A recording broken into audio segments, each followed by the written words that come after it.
Welcome to the first of FM Online's management training guides.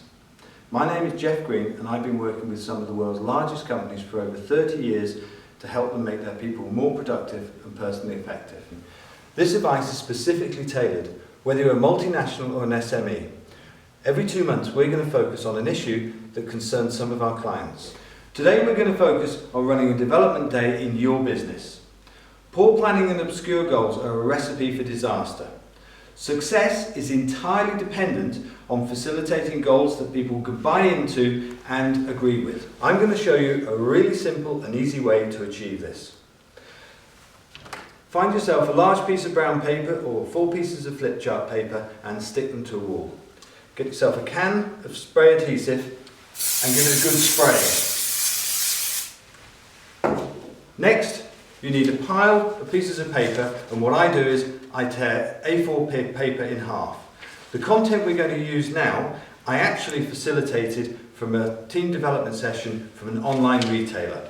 What you do is you ask everybody in the group to write 3 things that they want from the session, each separately on a piece of paper. When you've done that, you stick them onto the board.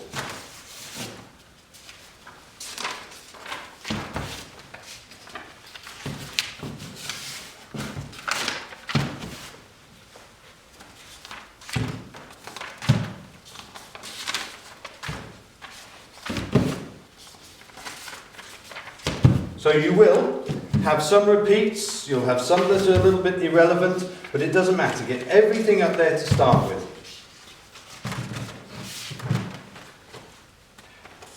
And what you'll notice is that everybody has had to contribute. Nobody's been allowed to sit at the back just to see what's going to happen and not commit and do whatever they do their scribbles. So, these are all the things that came out of the session with the retailer. So the first thing we need to do is to remove any duplicates. So if we just take a look at the board, and you can get this from the group, and they point out, so that's quite convenient, relevant info and details we need. We can get rid of one of those, so let's take that one off. The next thing to do is to ask the delegates to organise these into groups. I can see 3 obvious candidates for this. One is leadership, the other is team working, and the third is processes.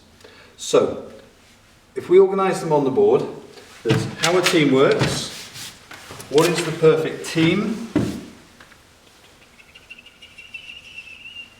there's a leadership one here, so there's the boss, group decisions or what, self-directed, that's an interesting one, self-directed work teams or leader-led. Direction, my team and boss, and by the way, what you're doing is you're getting these contributions from the team. Quite a neat thing to do is actually to get a delegate up here to do this bit that I'm doing now. Autocracy, that's around leadership. Group communication, decision making. Are we open enough? Shared feelings, that's to do with processes. Who knows what? Direction, let's call that a leadership one. Info to do my job. Okay, so this is around teams, that's around processes, and this is around leadership. So what we've achieved thus far is everybody's ideas have gone onto the board, they've been rearranged into groups, and we've ended up with a leadership group, a team group, and a processes group.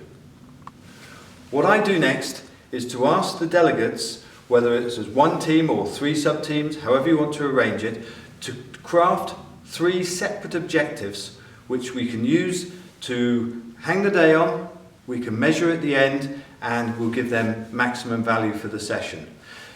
I use this every time, and by involving the delegates in creating what's on the board, writing the objectives, it always works. I have training sessions that are both relevant and achieve everything that our clients want. I hope you've enjoyed FM Online's first management training guide, and I look forward to working with you on the next session.